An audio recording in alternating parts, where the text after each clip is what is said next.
Hi everyone. In this video, we're going to be doing AS A level maths 9231 paper 21, further pure maths 2, October November 2025. Yeah, this paper is 2 hours long, so we'll try to finish it within that time limit. And before we get started, I just want to let you know that if you want one-to-one tutoring for A level maths, all components except paper 6, statistics 2, or A level further maths, or both, you can email me at my email address in the description. And you can also join my membership where you will get access to unlimited curated topicals, which have questions ranging from easy, medium, and hard, as well as ability to ask me any question that you have or that you need help with on a live call.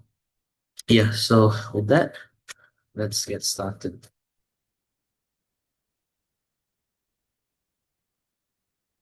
Okay, so for the first question, we are told to find the values of k for which the system of equations does not have a unique solution. Okay, so this question, let's first put this in matrix form. So we put in matrix form, just take your x, y, and z coefficients. Okay, so the x coefficients go in this row, the y go in this row, and the z coefficients go in this row. Okay, yeah. So doing that, you'll get 1, -1, and 1 for the first equation, and the second one is 1, k, 3, and the third one is 1, 2, k.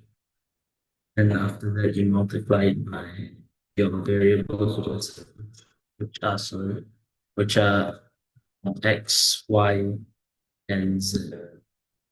And then you equate it to the answers in here for each equation on the right hand side, which is just all equations.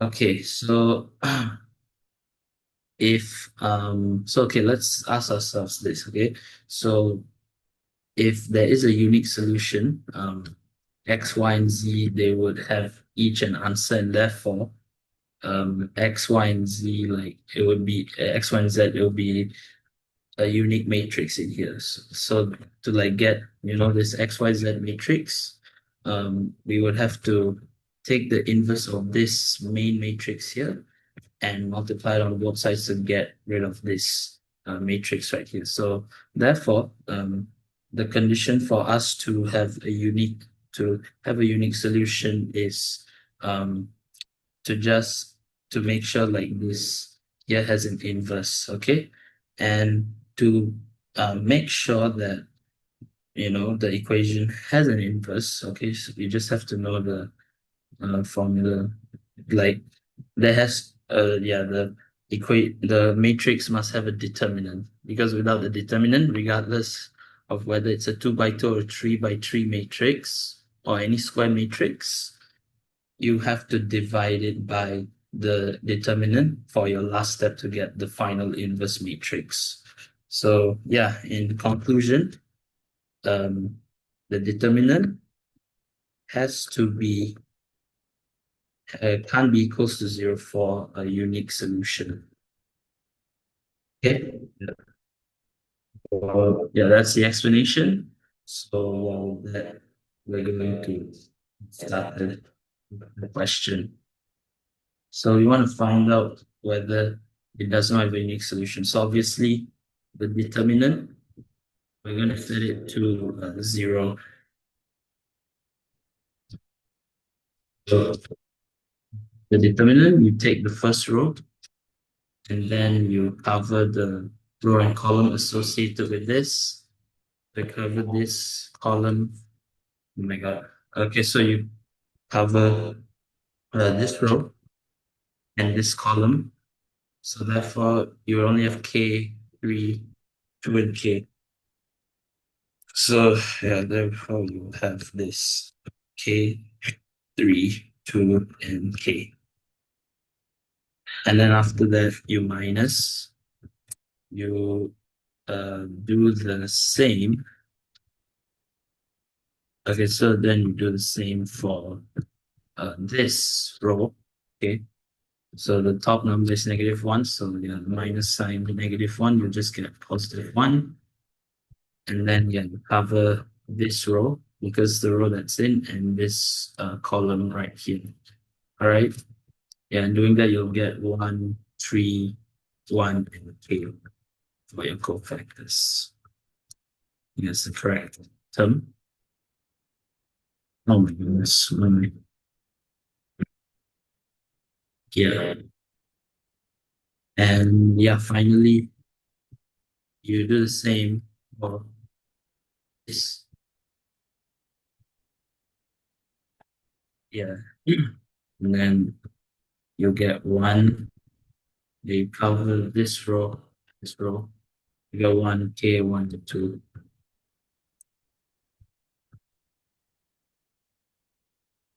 Yeah. So now you would be able to do. So now all you can do is to just cross multiply.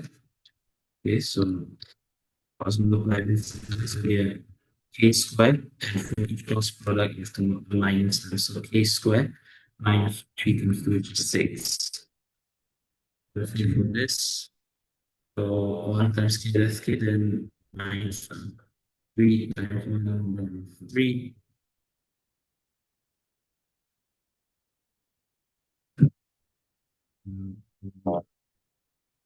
One is 2, then it's 2 minus k times 1, which is k. So now I'm going to simplify it. Is in 6 plus a is 3 plus the 2 minus 6 equals to a squared. A, a, 6 minus, that's 9, yeah, minus 7. This is the expression for our determinant of k. Now we just have to include 0. So k minus 0, where it's for final answer to be plus or minus square root.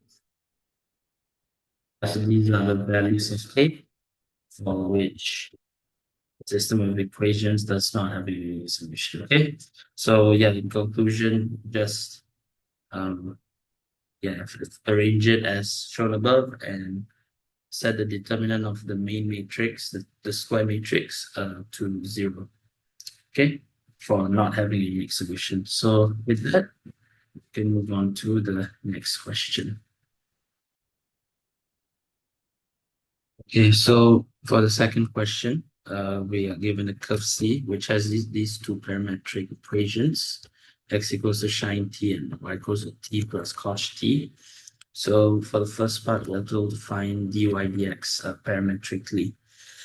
Okay, so you should know this from your pure tree to find parametric like dy dx, t, whatever. You have to use your chain rule in here. So one way I like to remember it is that dy is going to be in the first fraction, and then in the second fraction, dx is going to be a denominator. And these blanks that we left here, they have to be like the same in terms so that they cancel. So the only like term that we can differentiate with respect to is t. So obviously this is just going to be dt for both of them. And times dt dx, we can reverse it to become divide by dx dt. So yeah, dy dx is equals to dy dt divided by dx over dt. So this is the formula that you'll have to use. Okay, all right. So let's find what dy dt is. Just dt equals shine t. So differentiate t is just one. Differentiate cosine, it's just shine t, no negative sign. Okay. And for d, it's dt, just differentiate shine t. You'll get the shine t. So therefore, final answer, the idea in terms of t is 1 plus sine t divided by cos t, which is also the same as multiplying 1 over cosine t. So the answer is sine t over cosine t. So yeah, definitely the final answer for the first part. Let's move on to the next part. Okay, so for part B, we need to show that the second derivative, d squared over dx squared, is this result. Okay, so to find d squared y over dx squared, the second derivative, in terms of a third variable like t, parametrically, the formula for it, we can derive it using the normal formula that you usually use to find, uh, you know, the second derivative from the first derivative. So we know that the second derivative is just d dx of dy dx, the first derivative. Okay. However, we're not differentiating the respective x here.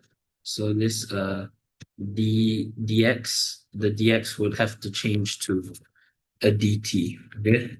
So this is dt times dy dx. However, by doing this, we've changed the equation completely. They're not the same.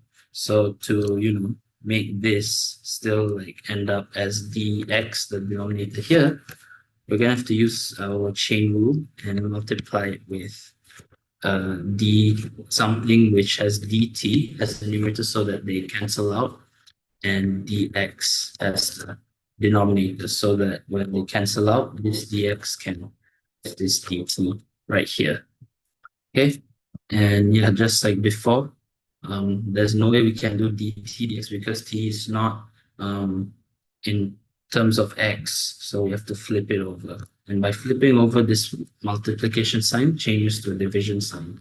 So therefore, this is the final expression. So for the second derivative in terms of t, d dt equals dt x to the of t divided by dx over dt. Yeah, so yeah, with that, we can find what the second derivative is. First step is to differentiate our dx respect. dx in here is 1 plus sine t sine t over cos t divided by dx. Dt is cos t. Yeah, so we'll have to use our quotient rule for this. Okay, so we square the denominator by t, keep the denominator in the numerator, differentiate the numerator. So 1 becomes 0, sine t just becomes cos t minus the numerator 1 plus sine t and differentiate the denominator. I'm just gonna, okay, then I'll put it with sine t. And again, dividing by cos t is the same as multiplying by 1 over cos t. So the denominator will also have another cos t multiplied. Yeah. So let's simplify this. So numerator we get cos squared t minus sine minus Shine T minus shine T over wash Q. Okay, so that's really what the final expression is like. So you can see that there's a whole number in here, but for our expression here, there's no whole number. So we need to look at some identities that we can use. So let's move on to MF19 under hyperbolic functions. Okay, I see one with a whole number. It's the only one here. Cos square x minus sine square equals to 1. So let's see if we can spot that. Okay, we can. Yeah. Cos square t minus sine square t. So that can equals to 1. And we have the minus e as our numerator over cos cube t or cos t cube, which is what we have to show us. So right shown here, and we do the answer to this and conclude our answer here. So yeah, with that, let's move on to the last part.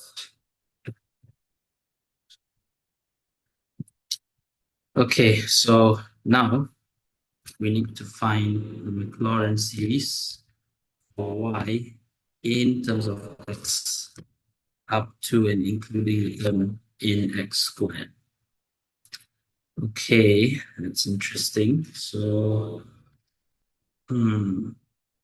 oh, for y in terms of x. Okay. All right, let's see what the formula is for the Maclaurin series. We can follow on it. Okay. Yeah, Maclaurin series. It's right here. All right, so the formula, it is F0. So it's basically like you substitute x equals to 0 into the formula, like for fx, which in our case is y, and then x times f prime 0. Okay. So f prime in our case is dy dx. We substitute x equals to 0. Yeah, that would be it. Okay, and yeah, so our question says that it wants up to and including the term in x squared. So this would be the last term here. So last term requires us f double prime 0. So this is just the second derivative where we substitute x equals to 0. Okay, got it. So yeah, so let's list down what our y is. So y is t plus cos t plus cosine t. And we know what our dy dx is, not dy dt, because they want it in x. Yeah, that's 1 plus shine t. 1 plus shine t over cos t.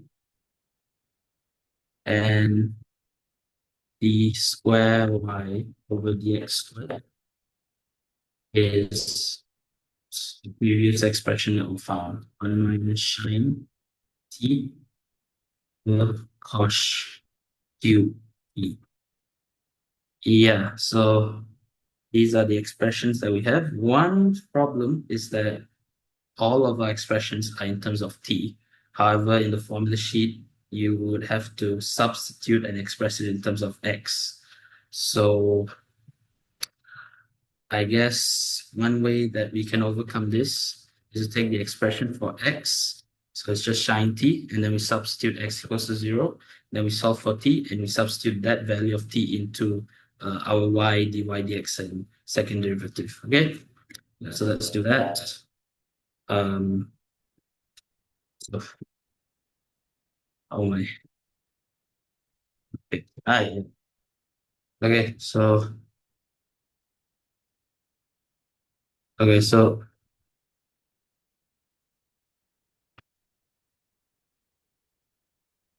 okay, so x equals to t and then you substitute x equals shine 0, and you say inverse shine.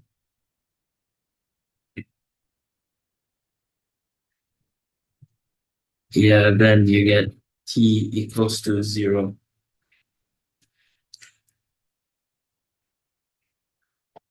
Yeah, so yeah, we can substitute t equals to 0 instead of x equals to 0, because we found out that when t equals to 0, x would also be equals to 0.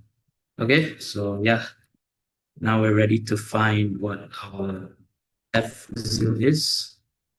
F0, yeah, just substitute 0 plus 9, 0. Yeah, I think cosh 0 is this 1, and f prime 0, 1 plus shine.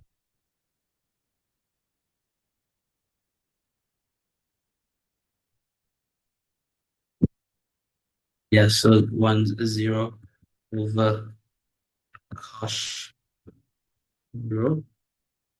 I think it's just going to be 1, because yeah, shine 0 is 0. Yeah, cos 0 is 1. Yeah, so it's just going to be 1. Then f double prime 0 is 1 minus 0 over 0. Time 0 is 0 over 1 cube. That is, again, just 1. Yeah, so now we're ready to find quantity resets for x or y is equals to f0.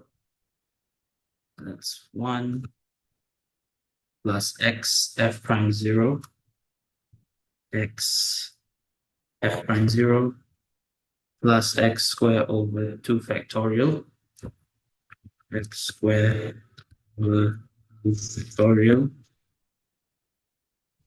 f double prime 0. Okay.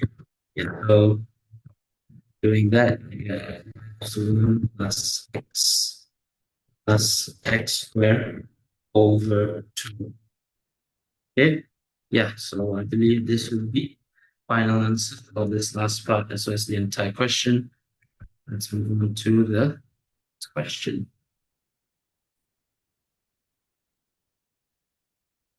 Okay, so for this question, we're told that this integral, I subscript 1, is defined as such. And for the first part, we are told by, differentiating things, we need to show that this result is true. Okay, so this is a classic question on deriving a reduction formula for integration. Okay, so yeah, let's follow the question's advice and differentiate this.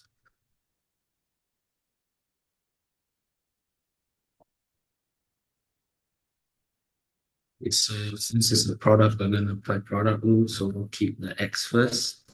We'll differentiate the complicated looking expression. So we have to use chain rule for this. So move the n forward. We differentiate the outsides and with the r is n minus 1.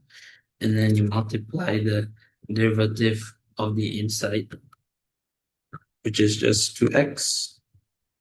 Then we add it with, so we keep the complicated looking expression multiplied by the derivative of x. So that is 1 plus x squared to the row.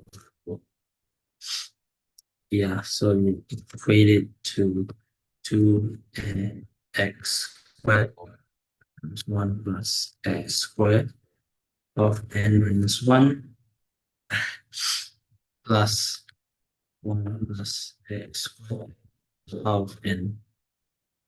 Yeah. Okay.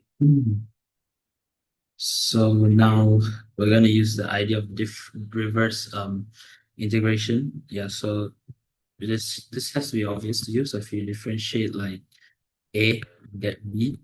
And when you integrate B with respect to X, you're supposed to get Y. Okay? So therefore, when we integrate what we got just now,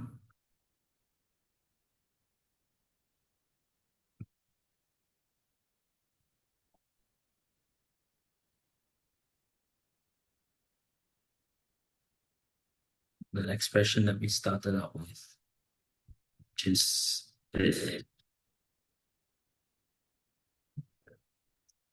yeah. Oh, and at this point, let's also start adding the limits in here. So yeah, this was the limits 1, 0. Okay. And now we're going to use all the differentiation laws, such as the sum and difference law, the scalar rule. So whatever is like not in terms of x, we can move it out, the sign, etc. So doing that, you would get 2n integral sine x squared times 1 plus x minus 1 dx plus integral 1, 0, 1 plus x squared of n dx. You equate it to this, so substitute 1, so 1 times 1 plus 1 squared, that is 2 to the power of n times 1, so that's just 2 to the power of n, and you substitute 0, it'll just be 0, so right hand side is just 2 to the power of n. Okay.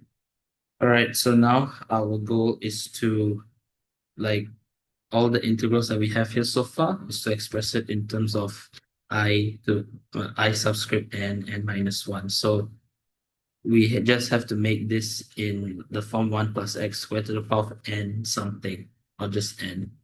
Okay? Yeah, so you can see the first one, it's not really in that form yet. So what we can do is we try to fit this expression in, okay, the 1 plus x squared, without like it becoming something completely different. Okay, so what I mean is we use this trick. Okay, so x squared we can change to 1 plus x squared, and to let it remain as x squared, we're gonna minus 1 from it. Okay, so therefore this becomes 1 plus x squared minus 1 becomes, yeah, 1, instead of becoming x squared, it becomes 1 plus x squared minus 1 times 1 plus x squared and minus 1 dx plus this integral right here. It is exactly I to the subscript n close to 2n. Okay, so now we're gonna consider the 1 plus x squared as a single expression.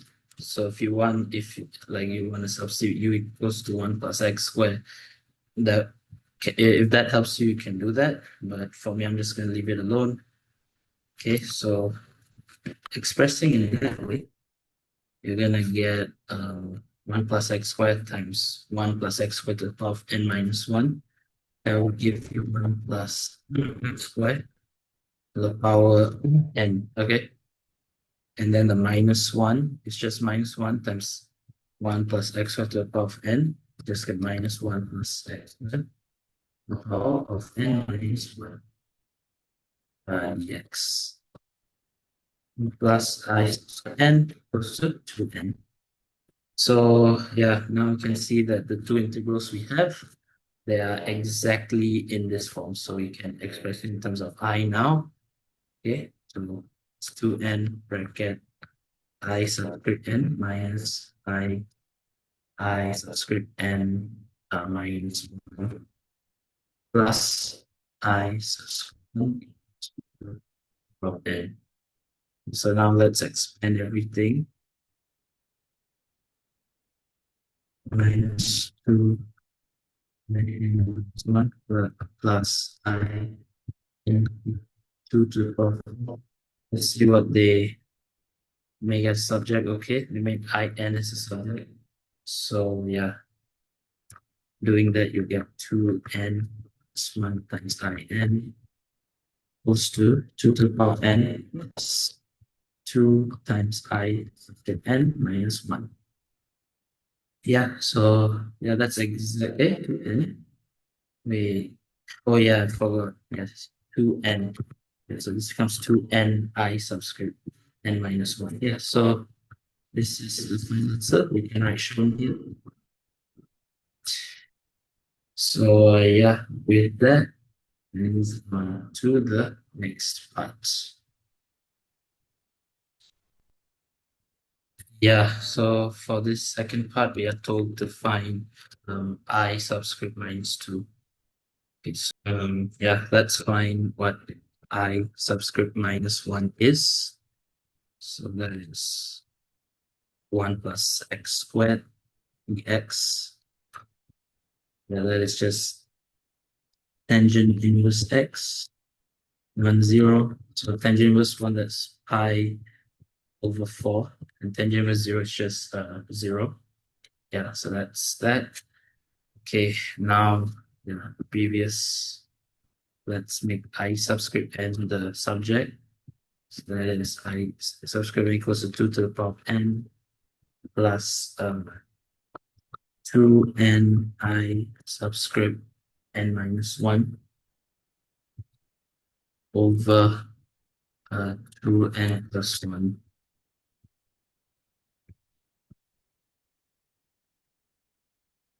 Now we're going to substitute I subscript 2. So doing that, you'll get 2 to the power of negative 2 plus 2 times. Sorry, no. Not substitute 2. We're going to substitute minus 1 because that's what we found.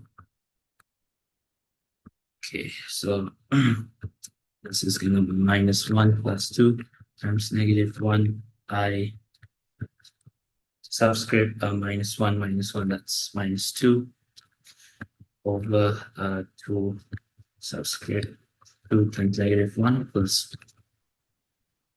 yeah, this is pi over 4 is to half minus 2I subscript 2 over minus 2 plus 1.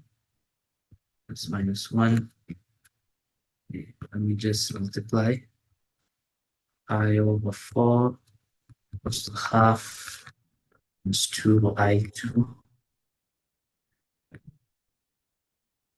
half plus I4. Then I2 is just 1 over 4 plus I. So yeah, this would be our final answer for this last part as far as the entire question. Let's move on to the next question.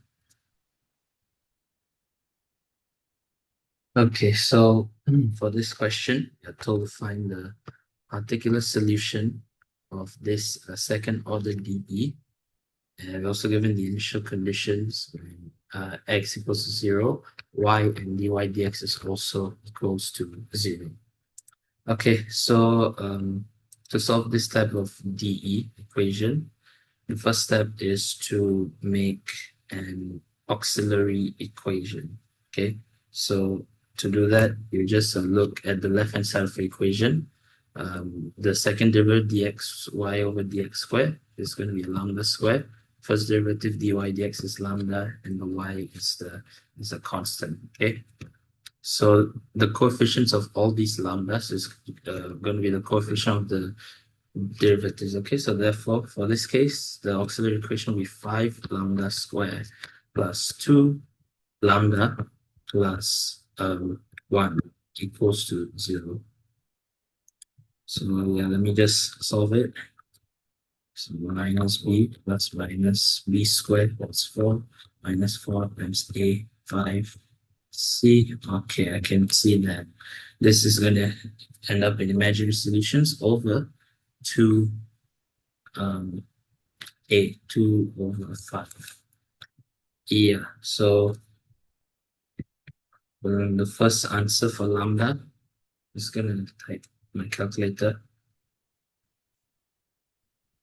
Okay, so first answer, you're going to get minus 1 over 5 plus 2 over 5i. So that's the first one. And the second one, you're going to get minus 1 over 5 minus 2 over 5i. Yeah, So these are the two lambda values. Okay. So now the next step is to substitute to express in this form y equals to a times e to the power of lambda 1x plus b times e to the power of lambda 2x. Okay, so doing that, you'll get a times e to the power of negative 1 over 5 plus 2 over 5yx plus b times e to the power of minus 1 over 5 plus 2 over 5 ix. So doing that, you'll get a times e to the power of 1 over 5x plus 2 over 5xi plus b times e to the power of 1 over 5x plus 2 over 5xi. Okay, so now we have the imaginary power. So to get rid of this, we have to use um, the power laws. So it's basically like a to the power of b plus c. You can write it as a to the power of b times a to the power of c. So yeah, doing that, you'll get a times e to the power of 1 over 5x times e to the power of 2 over 5 xi. Yeah, plus b times e to the power of 1 over 5 times e to the power of 2 over 5. So now these parts, they're in this form, e times e theta. So for both of them, theta is 2 over 5x. And we know like this from Euler's formula that this also can be represented as cosine theta plus sine theta. Okay, so doing that will give you this cosine 2 over 5x plus I sine 2 over 5x plus b times e over x times plus 5x plus 2. After expanding and simplifying, you're going to get y is equals to, I'm going to use c equal to 5x plus 2 over 5x plus b e to the power of negative 1 over 5x sine 2 over 5x. And in case if you're wondering what happened to the negatives, they just got cancelled out during the expansion and simplification. Okay, so yeah, this would be all for the auxiliary equation part. Now the second part is to find the particular integral. Okay, yeah, so to find the pi, you have to look on the equation. Okay, so the right hand side of the equation, it's a quadratic polynomial.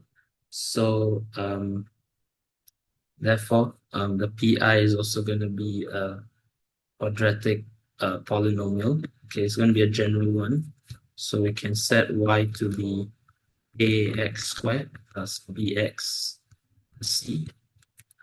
And yeah, using this, we're going to find the first and second derivative. So dy dx is 2ax plus b. The second derivative, that's just 2a. And using all these new results for y, dy, dx, and dxy, the second derivative, we're going to substitute back into the original differential equation. Okay? Yeah, so doing that, you get 5 times the second derivative, 5 times 2a plus 2 times dy dx, 2 times 2a plus b plus y plus ax squared plus bx plus equals to x squared plus 5x plus 3.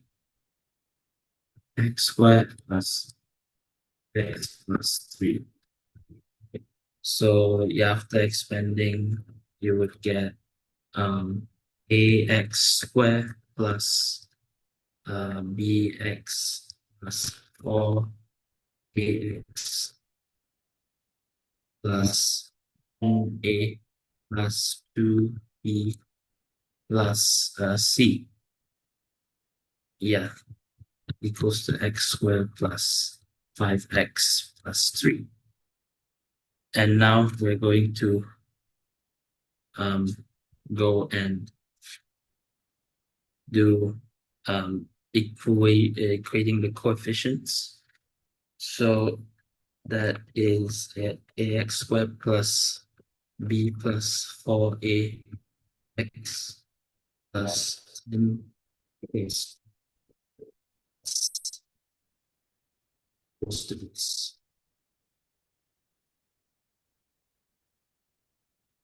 Yeah, therefore, this is a equals to 1, b plus a equals to 5, b is 4 times 5, b is 1, and 10 plus 2b plus c is 3, then 2 times b equals to 3.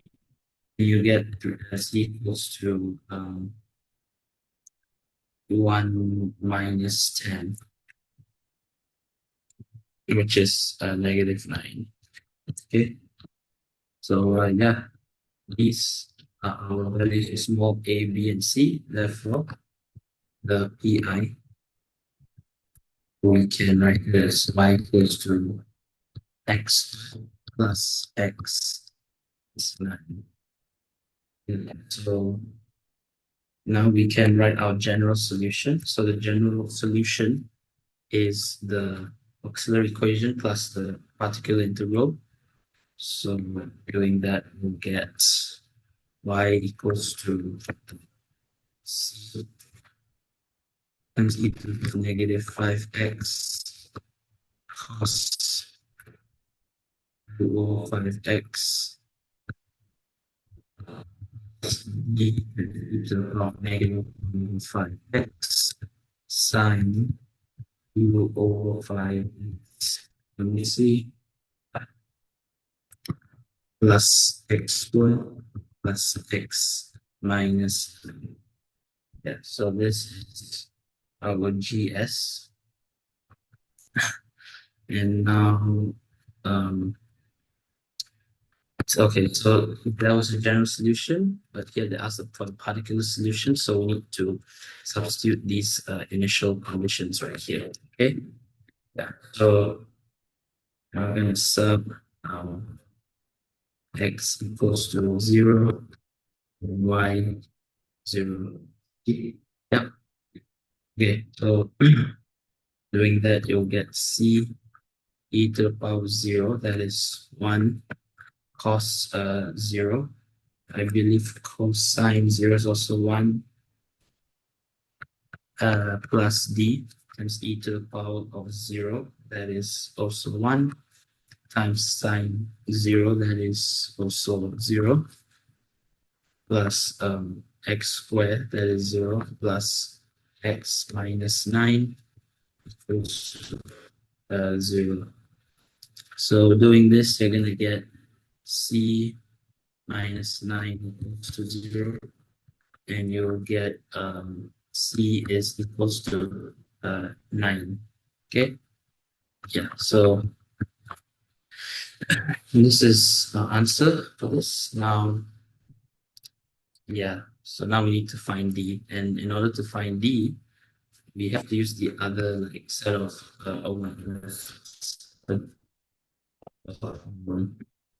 yeah, so in order to find d, we're gonna have to use the set of initial conditions, which is x equals to 0 and dy dx is equals to 0, right? So yeah, now we're going to differentiate the general solution. Okay, so dy dx would be equals to c. Okay, we know now what c is already. C, like this whole term. So yeah, unfortunately it's a product, so we have to use the product rule. Let's differentiate the e first. No, let's keep the e. So e 1 over 5x. Differentiate the cos, you'll get minus 2 5. So let's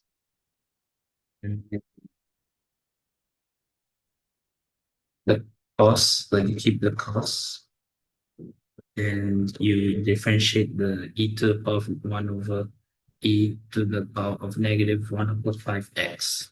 So doing that, you get minus 1 over 5 e to the power of minus 1 over 5x. Yeah, okay. And then plus d times, okay, so same thing. We keep the exponential first and we differentiate the sine 2 over 5x. So doing that, uh, you get, oh my goodness, you'll get, wow,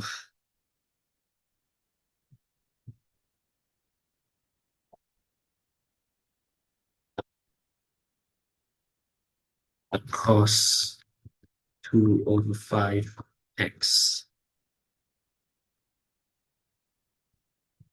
plus sine 2 over 5x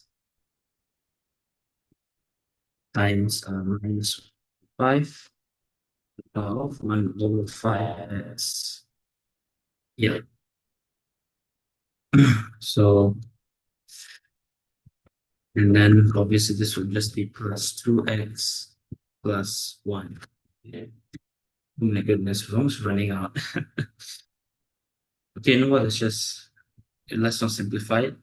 We're just going to substitute x equals to 0 and ui dx 0. So doing that, the exponential is going to be 1, sine is going to be 0. Yeah, sine is going to be 0. Yeah, so that's gone. So this will be 9 times, okay, the cosine times, cosine 0 is 1. This would also be 1 times 1 minus 1 over 5. So it's just 1 over 5. Yeah, just minus 1 over 5 plus d. Okay, so this would be e to the power 0, that is 1 times cos 0, that is 1. So 1 times 1 is 1 times 2 over 5. That's just 2 over 5 plus sine 0, that is just 0. Yeah, plus 2x. So 2 times 0 plus 1 equals to 0. Okay, so minus 9 over 5, 2 over 5d plus 1 equals to 0. Therefore, e is equals to 9 over 5 minus 1 divided by 2 over 5. So d is equals to 2. Yeah, so with this, we can finally conclude our particular solution. Y equals to 9e to the power of 1 over 5x cos 2 over 5x plus 2 e to the power of negative 1 over 5x sine 2 over 5x plus x squared plus x minus 9. Yeah, so yeah, this would be our final answer for this entire question. And to summarize, these are the steps to follow when finding the particular solution of a second or third order DE. So the first step is to find your auxiliary equation. You can do that by checking the coefficients, all right, of your dx, the second derivative dy dx and y, and then you equate it to 0, solve it, you find the lambdas, and then after that you find your particular integral by checking what type of polynomial it is on the right hand side. So for usually you get like polynomials or exponentials or trig functions. So check, okay, and form your pi accordingly. And to get your general solution, just add your auxiliary equation formula and your pi altogether and particular integral. Just substitute all the initial conditions to get your final answer. Okay. I'm gonna be making a topical video for this, so stay tuned for that. And let's move to the next question.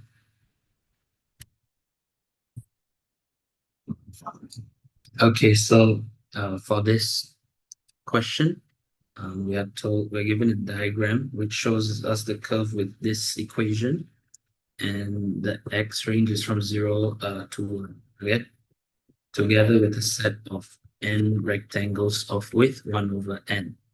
So this is the inequality integration, right? So first part, they told us by considering the sum of the areas of these rectangles, show that the integral of the equation of the curve with the upper limit being 1, 0 is less than u subscript n. So yeah, this is the result we have to show for u subscript n. Okay, yeah, so to show this result, let's see this statement a bit more carefully. Okay, so the one on the left hand side, right, the integral. So this is the equation, this line. The equation is this, and they want the integral from 0 to 1. So that's just the area under the curve from 0 to 1. So that area under the curve is less than un. So yeah, we can already see from the diagram that un is just the sum of these rectangles that they drew for us. So these rectangles, they like just touch, like the top right hand corner touches the curve, and it continues doing so all the way until here, all the way until x is equals to 1. Okay, yeah. So yeah, we just have to find the areas of all these rectangles. Okay, yeah. So let's start. So u subscript n is equals to 1 over n times this. Well, the height of each of these is 1 over 3. So the first one, the x is 1 over n cubed plus 1 over n. Second one is 1 over n, the width times the height. So the height is just the y value when x is equal to 2 over n.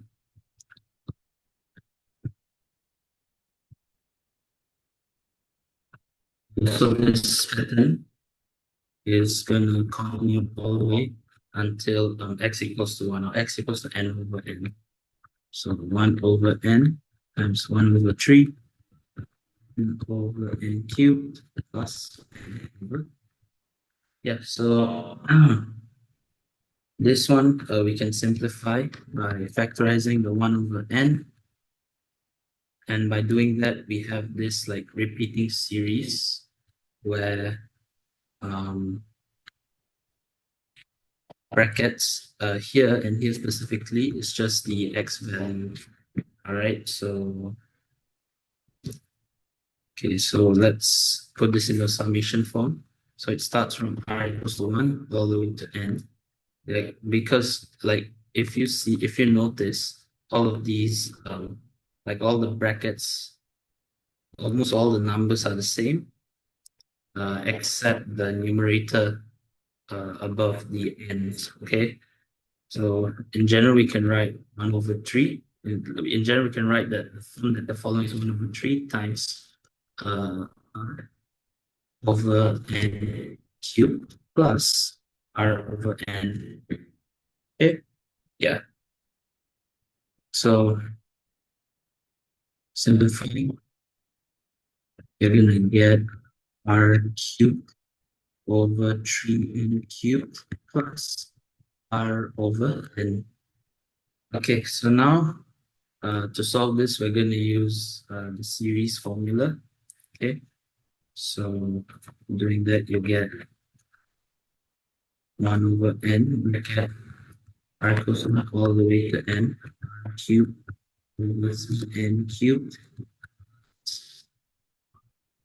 r equals to 1n, r over n. So 1 over n, 1 over 3n cubed. Well, I'm already running out of space.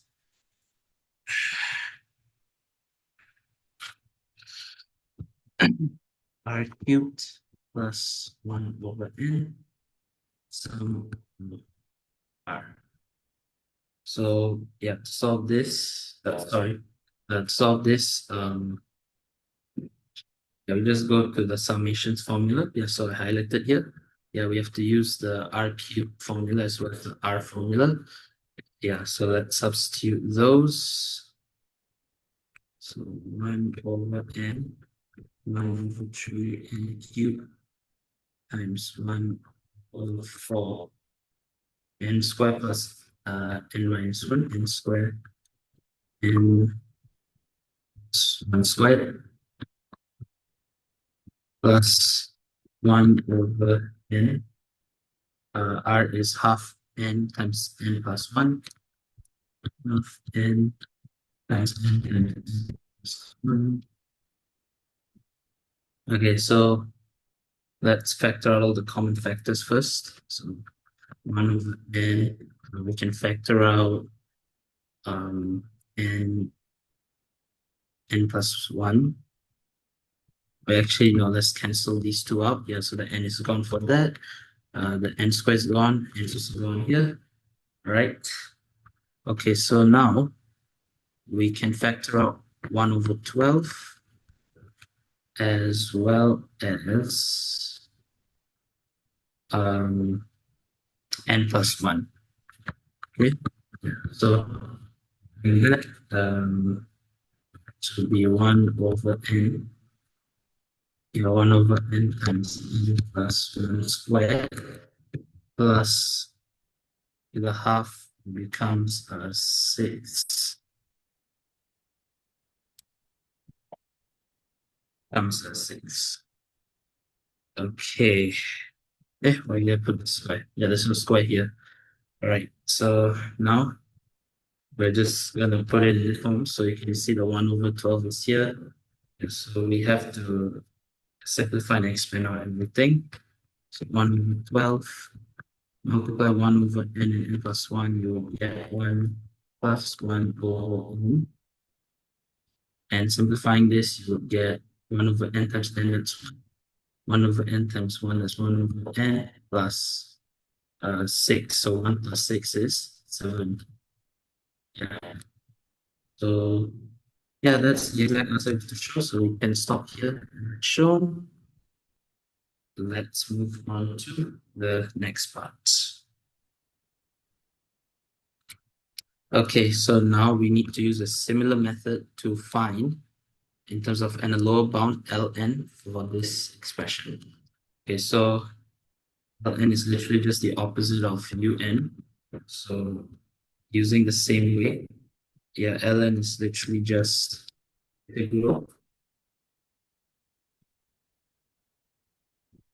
is more than the sum of rectangles ln. Okay, so this time, the only difference is that the rectangles, it's not going to start from this, it's going to start from the like the top left hand corner of the rectangle is going to touch the curve. So the first rectangle, it's literally just going to be this followed by this followed by this, followed by this, followed by this, and this, all the way until n minus 1 over n.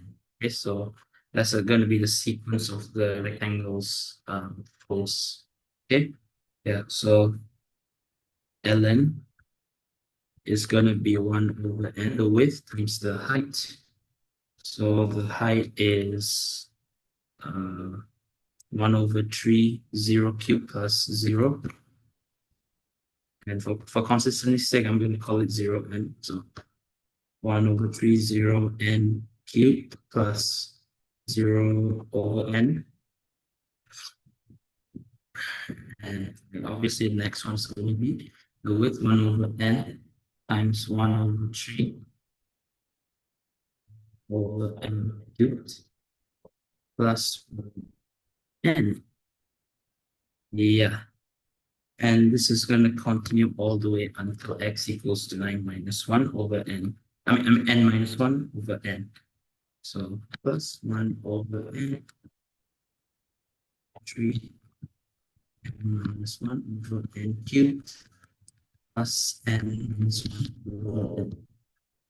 Yeah, so yeah, this is the same. We can write it in a summation form. So we can take out 1 over n and look at the general form of all the expressions in the brackets. So it starts from I equals to 0 this time and ends at n minus 1.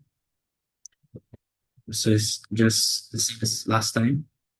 1 times r over n cubed. So that's just r cubed over 3n cubed plus r over n. Yeah. So let's rewrite this as a standard summation from I equals to 1 all the way to n. So to do that, we're going to separate into brackets. So it's 1n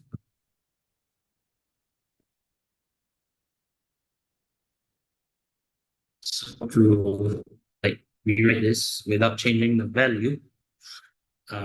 The only difference is that the 0 term isn't there, the I equals to 0 term isn't there, and the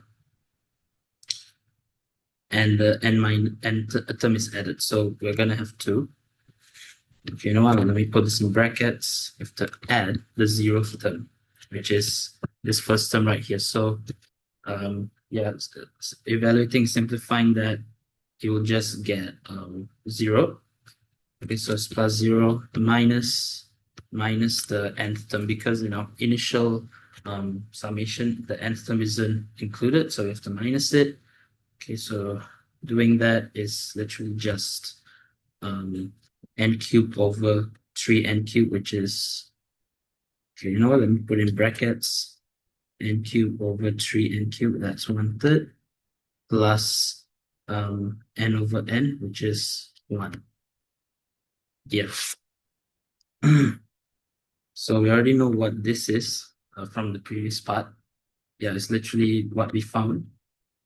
Okay, so it's 1 over n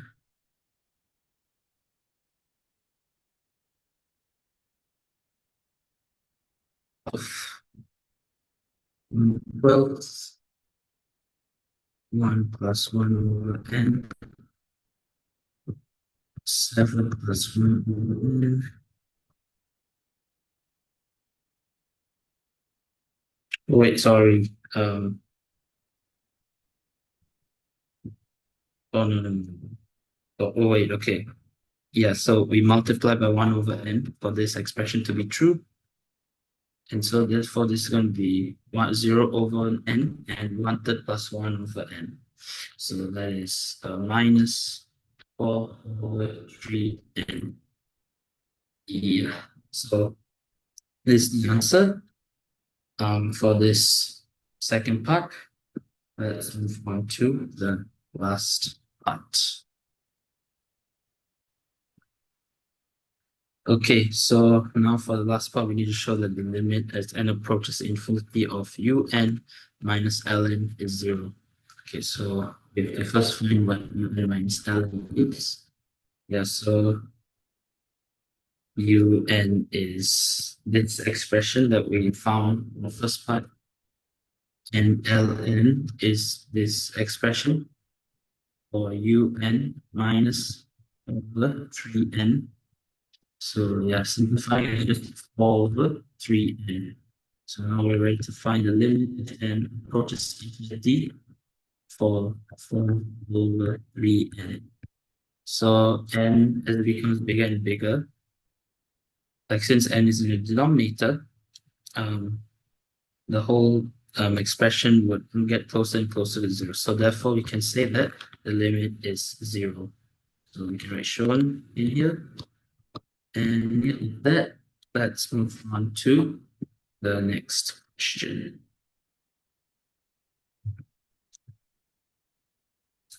Okay, so for this question, we're given a matrix P that is non-zero eigenvalues. So P is as such.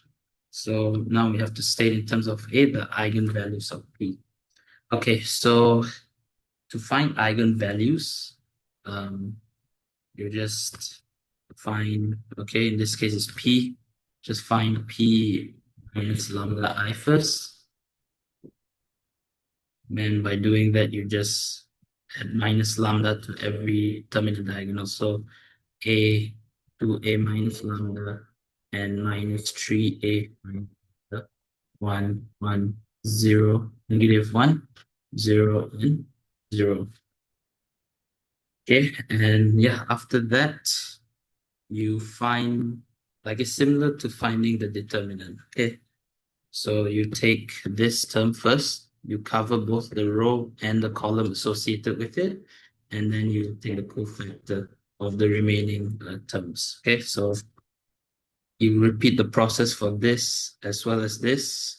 Okay, for the middle term, make sure to add a minus in the front, and for the last term, just add positive. Okay, yeah. So it's it's basically you add minus lambda to every term in the diagonal, and you use the same method as finding the diagonal. Okay, yeah.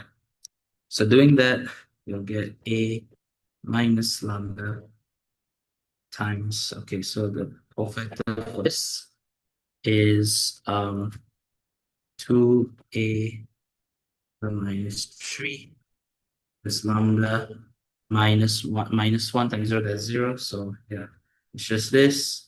And for this, we cover this row and this column. You'll get 0, negative 1, 0, all that. So if you find the cofactor for that, it's just going to be 0. Same for this. You cover this row and this column, you get 0, 2 minus lambda, 0, and 0. So that's just 0. Okay. Yeah. So this would be equals to 0. Okay. Yeah. So we can just directly find the eigenvalues. So A minus lambda is equals to 1. You get lambda equals to A. And then lambda 2, you get 2A. And lambda 3, you get BA. So, oh wait, sorry, it's minus 3 minus lambda. Yeah. So you would get minus 3A for that. So yeah, I think we can stop here for the first part. Let's move on to the next part. Okay, so for this question, yeah, we can find p squared in terms of we need to find that. So to find p squared, we'll just multiply the matrix P 2 times. Yeah, so to do that, it's just A 0, 2A minus 1, 0, 0 minus 3A times A 1, 1, 0, 2A minus 1, 0, 0 minus 3A. Yeah, so I'm not gonna like explain on how to multiply matrices. If you're struggling with that, please watch my P1 videos on matrices. Okay, so Yeah, let's do this. Okay, so a all right, so to find the first term, we're gonna multiply uh first the first row, first column, first row, first column, first column, first row. Okay, first row, first column. So that's a times a square, 1 times 0, 0, 1 times 0, 0. So that's a square. Um, yeah, and then the first term by the second column. So that's a times 1 plus 1 times 2a. So a plus 2a, that's 3a, and 1 times 0, that's 0. So this is going to be 3a for this first row, third column. So this term right here, a times 1, that is a, plus 1 times negative 1, that's minus 1. So a minus 1, and 1 times negative 3, so minus 3. So a minus 1 minus negative 3. So this is minus 2a minus. Okay, so a minus 3a, minus 2a, and yeah, minus 1. Yep. Okay. And now second row, first column, second row, first column. So it's this term right here. So 0 times a, that's 0. 2 times 0, that is 0. 1 times 0, that is also 0. So this is going to be 0. Now the middle term here, second row, second column. So 0 times 1, that's 0. 2a times 2a is 4a squared. Minus 1 times 0 is 0. So this is 4a squared. And in the second row, third column, this term right here. So 0 times 1 is 0. A. Okay. Okay, never mind. Just got confused. All right, so yeah, the third term, second row, third column. So 0 times 1 is 0.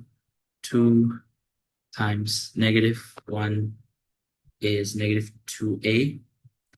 Minus 1 times negative 3a is 3a. So minus 2a plus 3a minus 2a plus 3a is a. Okay, yeah, so that's all. Okay, now third row, first column. So this row right here, 0 times a, 0, 0 times 0, 0, minus 3a times 0 is also 0, so it's 0. For this in here, 0 times 1 is 0, 0 times 2 is 0, minus 3 times 0 is also 0. And then for here, 0 times 1 is 0, 0 times negative 1 is 0, minus 3 times minus 3 is 9a squared. Yeah, so this would be our final answer for this part B, part 1. Let's move on to the second question. Second part, sorry. Okay, so for this question, we are told to use the characteristic equation plus 1a. Okay, so to do that, so we first need to know what a characteristic equation is.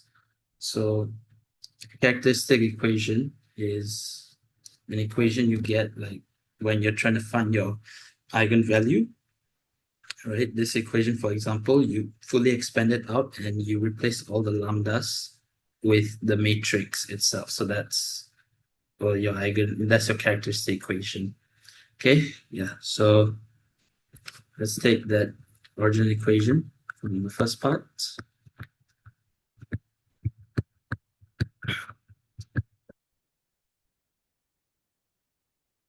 This is 0, a minus lambda. 2 times minus 3a minus lambda, that's minus 6a squared minus 2a lambda plus 3a lambda plus lambda squared equals to 0. So a minus lambda, that is lambda squared plus a lambda 6 squared to 0. Okay, so now we'll fully expand it out. Minus a cubed plus a lambda squared minus a lambda squared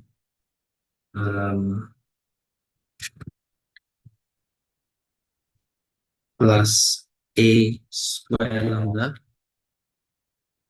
plus 6 a square lambda minus 6 a cubed goes to 0. Okay, so this cancel out. So we have minus lambda cubed plus 7a squared lambda minus 6a cubed equals to 0. So now we'll replace all the lambdas with p's. So doing that, we'll get p cubed plus 7a squared p minus 6a cubed. So for any constant term, just add an identity matrix over close to 0. All right, so we need to find p inverse 1. So since this term has no p inverse 1, we have to make one of the terms at p inverse 1 by dividing the entire equation by p. So doing that, you'll get minus p squared plus 7a squared I minus 6a cubed p inverse 1 equals to 0. Okay. Then you get 6a cubed p inverse 1 equals to minus p squared plus 7a squared I. Okay, so I'm gonna just simplify that one side first. So 6a cubed p inverse 1, you get minus p a squared 3a minus 2a minus 1, 0, 4a squared, a 0, 0, 9a squared plus, so for the identity matrix, all the ones become 7a squared, 7a squared, 7a squared. This would be, okay, so this p inverse 1, it's just gonna be, oh my god,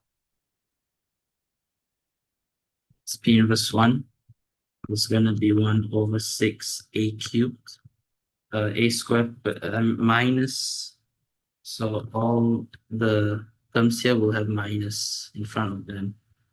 So this will just become 2a plus 1 minus 4a minus a minus 9 squared. So minus a squared plus 7a squared is 6a squared minus 3a plus 0, that's minus 3a.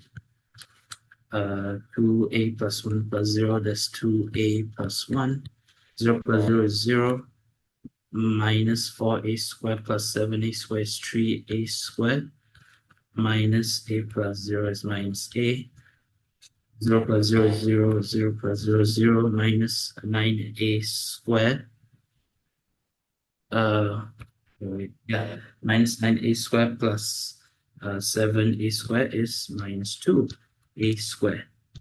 So yeah, we can stop here and conclude this as our final answer for p inverse 1. So yeah, with that, let's move on to the last part.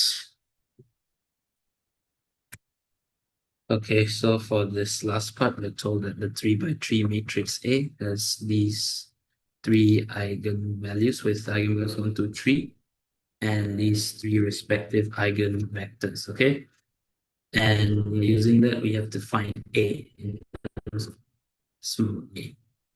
All right, so to find A, since we're given the eigenvalues and eigenvectors, we can use the diagonalizable form. Okay, so A is going to be equals to D inverse. Okay, so P is the matrix with the eigenvectors, whereas D is the diagonal matrix with the eigenvalues, right? So therefore, A is going to be P. P is the eigenvector. So it's A, 0, 0. Yeah, so the first one, the first eigenvector is in the first column. Second one is 1, 2A, 0. And the third one is 1, minus 1, minus 3A. Yeah, and this is going to be 2, 3. So, like, okay, so then this eigenvector is in the first row. So the corresponding eigenvalue is also supposed to be in the first row. I mean, column, sorry. Yeah, first column. This also has to be in the first column. Yes, and the rest of the elements will just be zero. And P inverse is just this.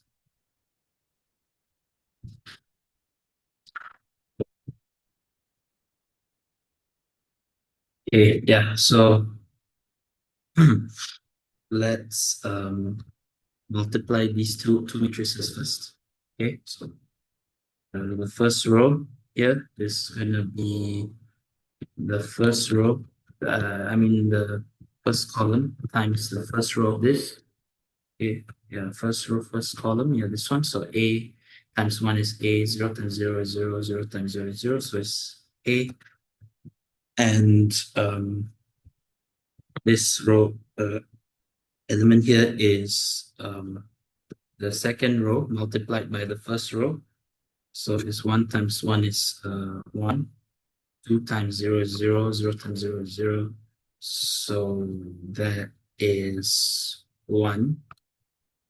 And yeah, the element here is the first row and third column. So A times 0 is 0, 1 times 0 is 0, 1 times 3 is 3. Yeah. So, yeah, yeah, this one and this one. One time. Yeah, wait. So,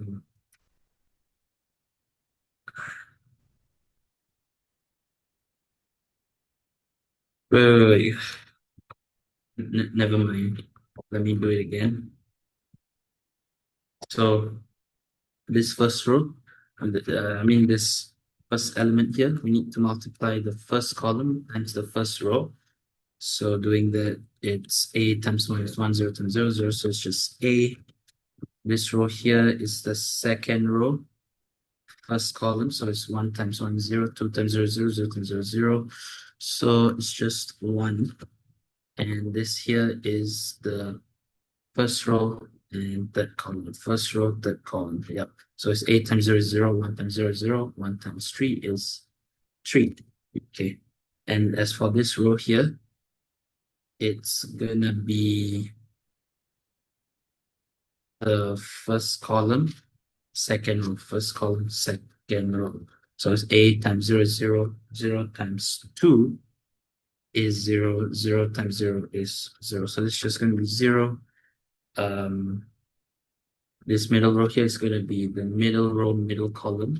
So 0 times 0 is 0, 2 times 2a times 2 is 4a, 1 minus 1 times 0 is 0. So that is 4a. And for the one here is second row times the third row. Second row, the second, yeah, so 0 is 0, 2 times 0 is 0, minus 1 times 3 is negative 3. Yeah, and this one, this row right here, this element right here, it's going to be the last row times the first column. So 0 times 1 is 0, 0 times 0 is 0, minus 3 times 0 is 0. And this one is 0 times 0 is 0, 0 times 2 is 0, minus 3, 8 times 0 is also 0. 0 times 0 is 0, 0 times 0 is 0, minus 3 times 3 is minus 9. Yeah. So these are multiplied, and as for the inverse, we've already found it. It's literally just P inverse. Yeah, it is indeed just P inverse. Okay, yeah. So this is 1 over 6 squared, 8a cubed, 6a squared minus 3a, 2a plus 2a plus 1, 0, 2a squared minus a, 0, 0 minus 2a, minus 2a squared. Yeah. So, yeah. So this is minus 6a cubed. And now we're going to take this matrix multiplied by this. So to do that, yeah, we have to do the same thing again. So this one is going to be the first row, first column, first row. So okay, a times 6a cubed. 6a squared is 6a cubed. Okay, yeah, 0. So it's just 6a cubed. This row right here, this element right here, first row, second column, first row, second column, yep, a times 0, 0. Okay, good. So that's just 0. And for this row right here, it's going to be this times this times this. So a 0, 0, 0, yep. Again, all just 0.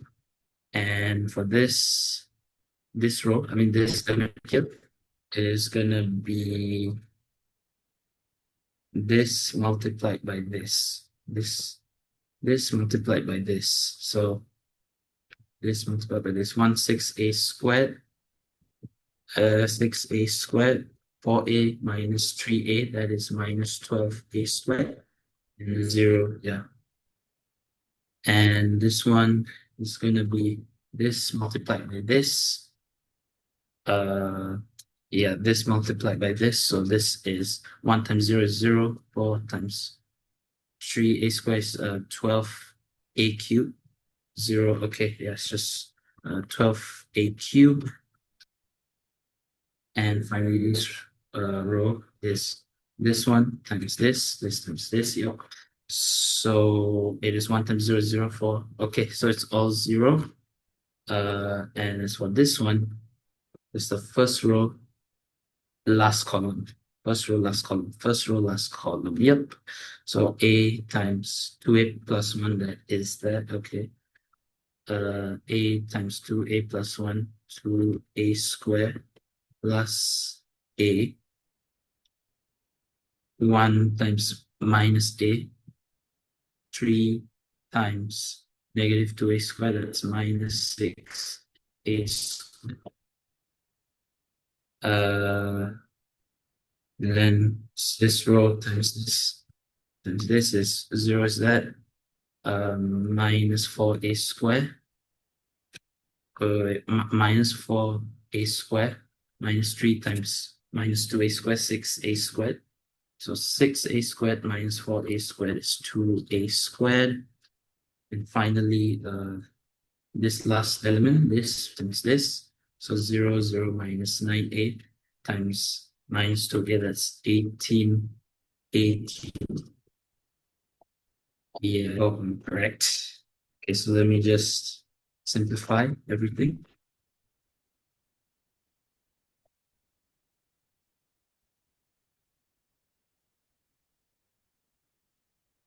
Up minus 6a plus minus 4a squared, 0, 12a cubed, 2a squared, 0, 0, 18a cubed. All right, so multiplying everything with that will be 1 minus 1 over 8 minus 2 over 3a, 0, 2, 1, 3a. Yeah, 1 over 3a, 0, 0, 3. Yeah. Yeah, so yeah, this would be the final answer. for this last part of the entire question. Let's move on to the next question.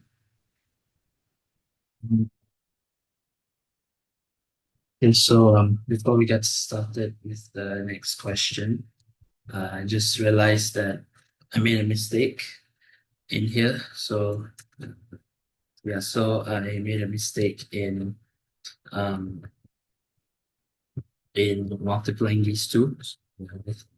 I thought it's gonna be two. Yeah. My goodness. So oh my God. Okay.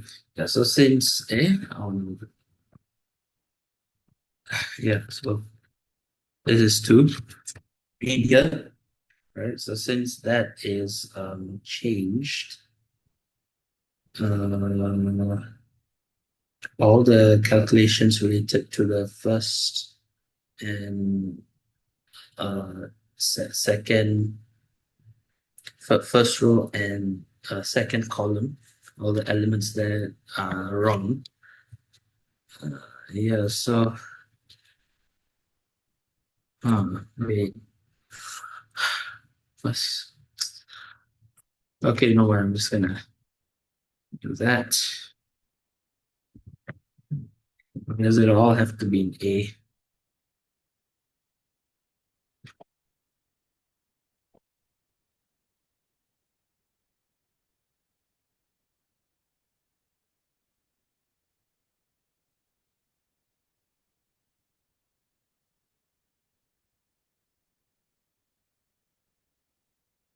So yeah, so for the first row, yeah, first row, first column, yeah, for first row, okay, 6A00, yeah, that is 6A cubed. Uh, this one, the second one here, first row, second column, first row, second column, minus 3A square, 6A square 0, minus 3A square, 6A square 0. It's 3A square and 6A square. Okay, minus 3A square, 6A square, so that's 3A square. And then this one right here, first row, third column, first row, third column, first row, third column. A, okay, is 2A square plus A minus 2A minus 6A. Then this one, second row, first column, second row, first column, okay. 0, uh, second row, first column, 0, 0, 0. So this is, oh my God, does this always have to happen? 0, and this one, 0, 12A cubed, 0, 12A cubed. This row, this row, this row, this row. 0 minus 4A square plus 6A square plus 2A squared. And these rows, this one, this row, this row, this row, this row, this row, this row, 0, 0, 0. And then this row, 0, 0, 0. This one, 0, 0, 18 cubed. Yeah. Yep. So this is it. All right. Let's simplify everything. Okay, so minus 4 squared minus 8, 0, 12, 8, 0, 0, 0, 18, 8 cubed. Therefore, the answer is 1, 3 squared over 1 over 2A. And okay, this one is going to be minus 4a plus 1 uh, squared. And this is 0, 0, 0, 2, 1 over a. Yeah, and this is just going 3. So yeah, I hope this is the final answer. So move on to the start.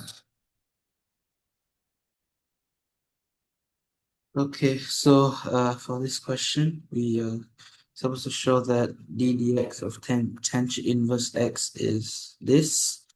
All right, so to integrate tangent inverse x, we first need to go to F90 and see what tangent inverse x is equivalent to. So yeah, the hyperbolic functions, yeah, we can see that tangent inverse x is half ln 1 plus x over 1 minus x. Yeah, so this is ln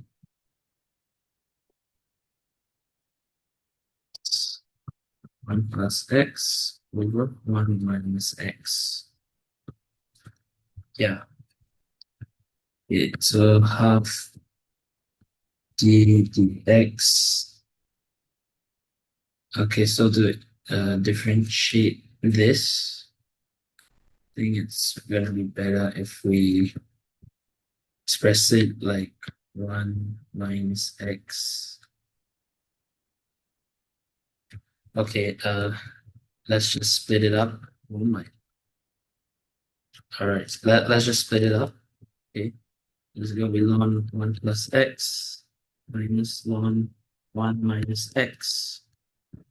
So integrate differentiating that, it's just 1 over 1 plus x minus 1 over 1 minus x. Oh, so this is minus 1 over 1 minus x.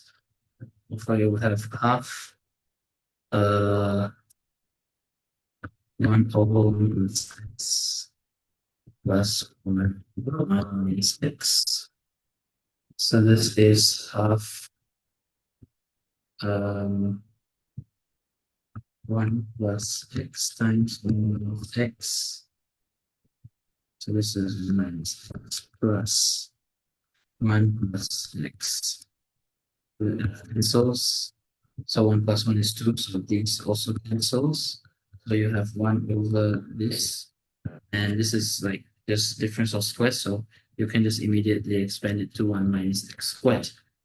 Yeah, so this would be the final answer in the show. Let's move on to the next part. Okay, so for this question, we are told to find the solution of this dE right here. So we have to use the integrating factor here, this first order, dE. Okay, so we're given the range for x, for x between 0 and 1, given that equals to 0 when x equals to half, and you're supposed to give an answer in an exact form. Okay, so that's good. All right, so to do this, you first have to make the coefficient of your dy dx equals to 1. So you have to, in this case, you need to divide both sides by x. So doing that, we get dy dx minus y over x equal to x squared times tangent inverse x over x. So that is x tangent inverse x. Yeah. All right, so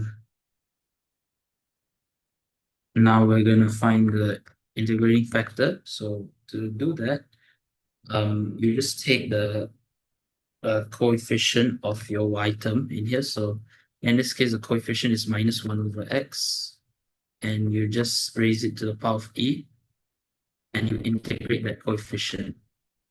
So you integrate that coefficient with respect to x and put it as the power of e to get your integrating factor. So doing that, you get e power of minus ln x, which is just 1 over x. Okay, you get dy dx, and then you multiply that by both sides of the equation, goes to 1 over x and inverse x. Yeah, so this is 1 over x dx minus y over x squared equals to h inverse x. Yeah, so now we're gonna express it in the product rule form, right? So we take the like whatever's not in differential form, we take this and this to be in a part of our differential product rule form. Okay, so you can write this as dy dx y times 1 over x or 1 over x equals to h inverse x. And now to get rid of the ddx, just integrate both sides.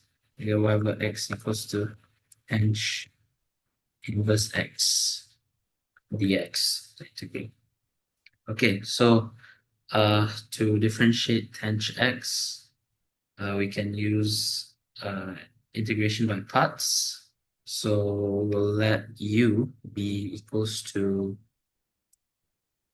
like the one that we can differentiate, be equal to tangent inverse x, and dv dx, we're gonna let it be equals to 1, right? So well, we're gonna make u dx. Okay, so this one, it's gonna be 1 over 1 minus x squared. So 1 over 1 minus x squared. And then v is x.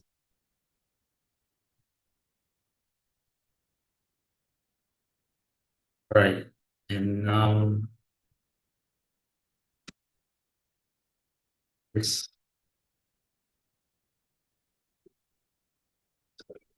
we multiply u and v together. And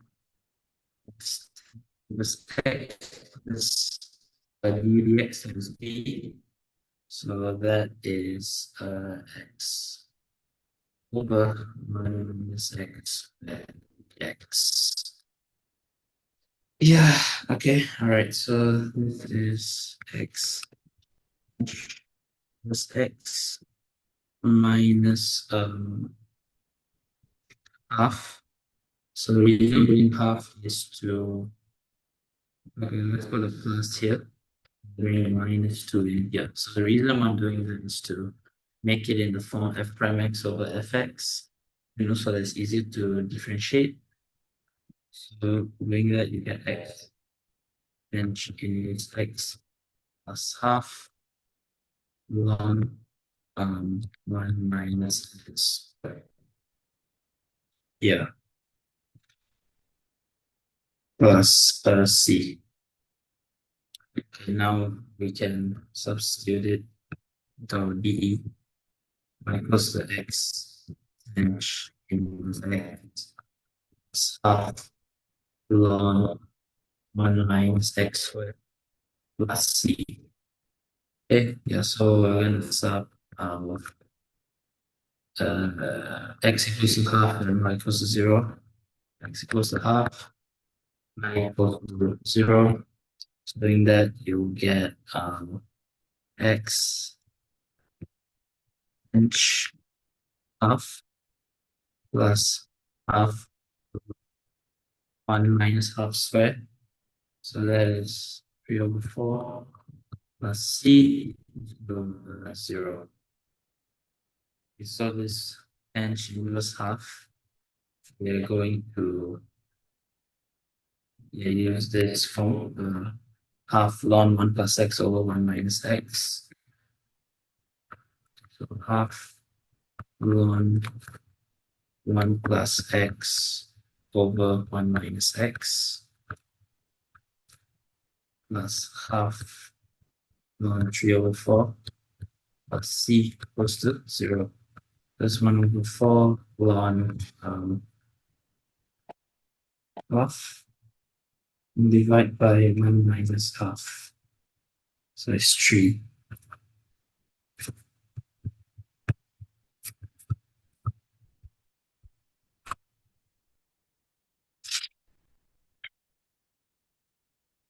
t equals to 0. Okay, so now we're ready to find what c is.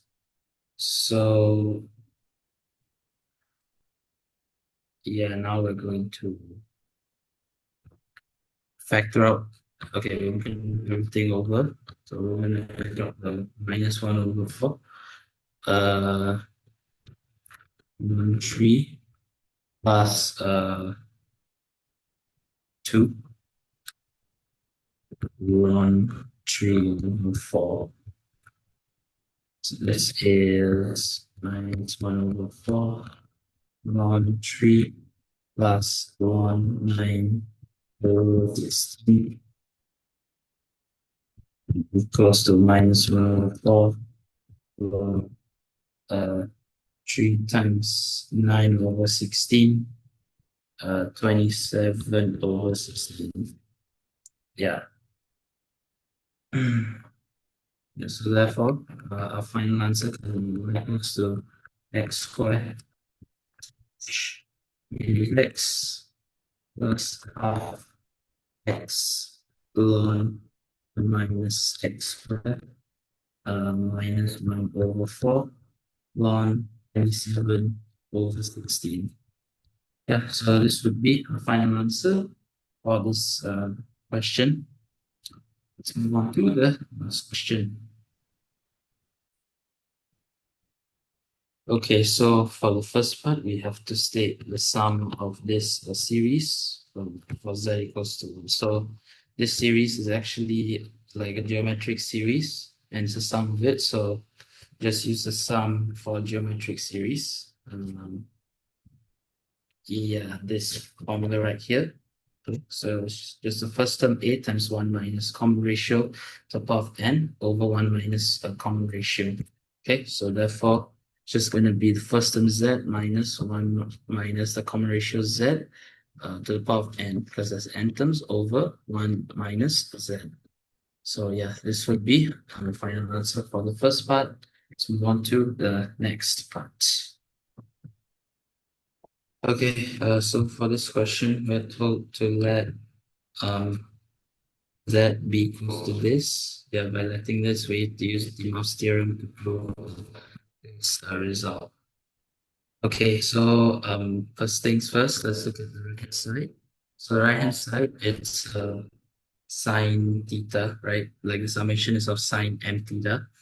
So whenever you see sine, it means that it's gonna be the imaginary part of that summation. Okay, yeah. So just a quick note there. Yeah. So let's begin. So we know that m equals 1 over to n of z is yeah, this formula basically, to make it simple, let's expand it out. That minus about n plus 1 over 1 plus z. Yeah. So what is it? N. Okay, whatever. N. Yeah. So I'm gonna use this. Okay. So to make expansion easier, we're actually gonna use the exponential form. So we're gonna let z be half e. Okay. Yeah. So let's begin. So let's start with the denominator first. So, so z minus z plus 1. It's going to be e equal I theta minus half e to the power of I theta of n plus 1. So this is going to be half e to the power of I theta minus 1 half n plus 1 times e to the power of I n plus 1 times theta. So that's n plus 1 theta. Yeah, so yeah, this is the numerator. Yeah, and now we're going to do for the denominator. Okay. All right. So for like summations in general, we have to rationalize the denominator. So we have to either make it, completely imaginary or completely real. Okay, so that's what we're gonna do. So 1 minus z is 1 minus half e to the power of I theta. Okay, so to rationalize it, okay, we need to multiply by the conjugate, and in this case, uh, the conjugate is going to be the same thing. They are just that the power of the imaginary of the exponential is going to be negative. Okay, so 1 minus half e to the power of I theta is going to multiply by 1 minus half e to the power of minus I theta. Okay, yeah. So yeah, we're going to yeah, so we're going to think so 1 minus half e to the power of negative I theta minus half e to the power of I theta plus minus half e to the power of I theta times minus half e to the power of negative I theta. That's just 1 over 4. So this is 5 over 4 vector the minus half e to the power of negative I theta plus e to the power of I theta. So this is where we kind of have to use the Maps theorem. Okay, so we can convert this negative I theta as just cosine negative plus I sine negative theta plus sine theta plus I sine theta. Yeah. Okay, so this is 1 minus 5 over 4 minus half. Cos negative theta is just cosine theta.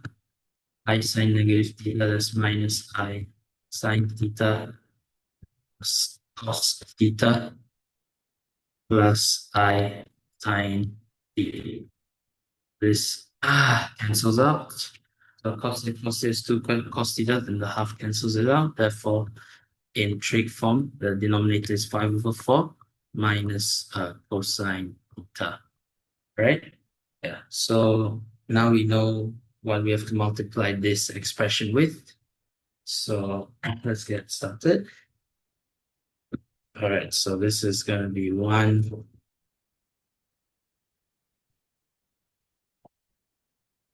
half e to the power of negative theta times 1 half e to the power of I theta minus half to the power of n plus 1 e to the power of I n plus 1 theta. And yeah, this is going to be half e to the power of I theta minus half n plus 1 e to the power of I n plus 1 theta minus 1 over 4 plus half to the power of n plus 1 times half, that is half n plus 2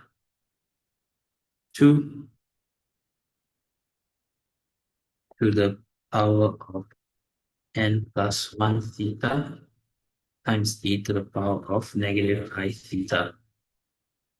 Okay, so doing that gives you half e to the power of I theta minus half n plus 1 e to the power of n plus 1 theta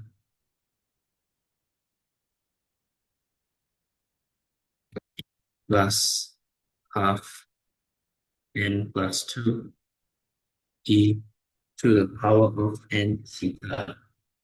Okay, so now let's convert it to a trig form. All right.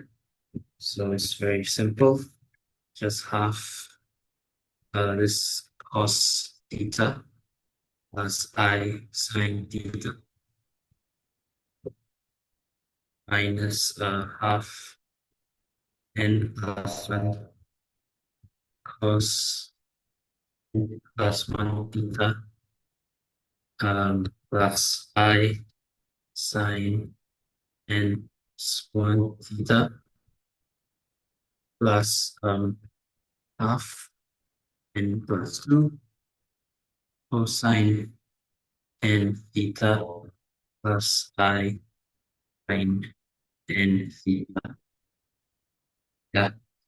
So yeah, let's just take the imaginary part. Okay. So we take imaginary.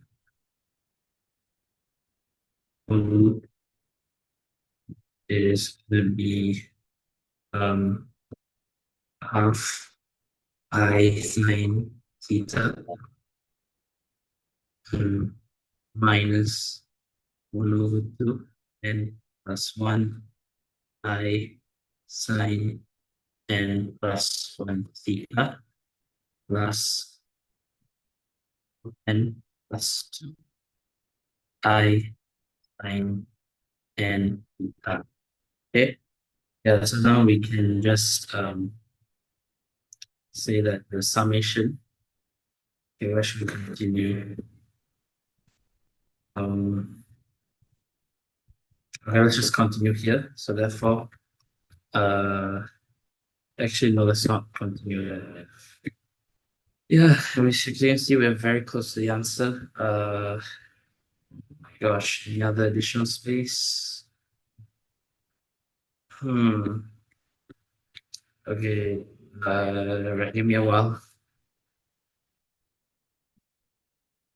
Yeah, okay, so as I was saying, yeah, we only take the imaginary part because sign, like the um, summation is involving sign, so like to take the imaginary. Okay, so therefore, um, our answer for 7 is half sine theta. Yeah, we're going to ignore the imaginary half sine theta minus half n plus 2 minus half n plus 2 sine n plus 1 theta plus half n plus 2 sine n theta. Okay, yeah, so that's the imaginary, and yeah, just divided by the denominator, 5 over 4 minus cos theta, so minus 5 over 4 minus cosine theta as our final answers. So one here. Okay, yeah, so yeah, with that, we can move on to the next part. Okay, so in part C, we're told to use a result in B to find this summation in terms of n and theta. And yeah, we don't have to simplify our result. Okay, so if you notice like this summation, yeah, it's just the derivative of half m sine n theta with respect to theta. Okay, yeah, so to find this, you just differentiate the sum and sine n theta equals to the theta, this long expression of sine theta minus n plus 1 sine n plus 1 theta plus half 2 sine n theta. Yeah, over 5 over 4 minus sine. Yeah, this is what we have to do. Just have to differentiate it. Okay, so to differentiate this, yeah, it's just gonna be I don't know, we might need more space. Okay, yeah, so this is going to be 5 over 4 minus cosine plus it. And it's going to be 5 over 4 minus 8. And differentiating this. Wait, let me find okay. Yo, shit.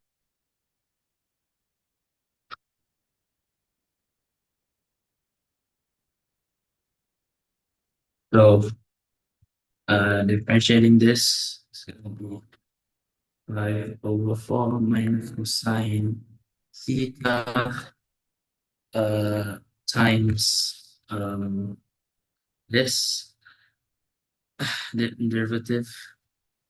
That's going to be so long. Half cosine minus so this will make the same, thankfully, half n plus 1 n 1 n plus theta uh, plus half n plus 2 cosine theta.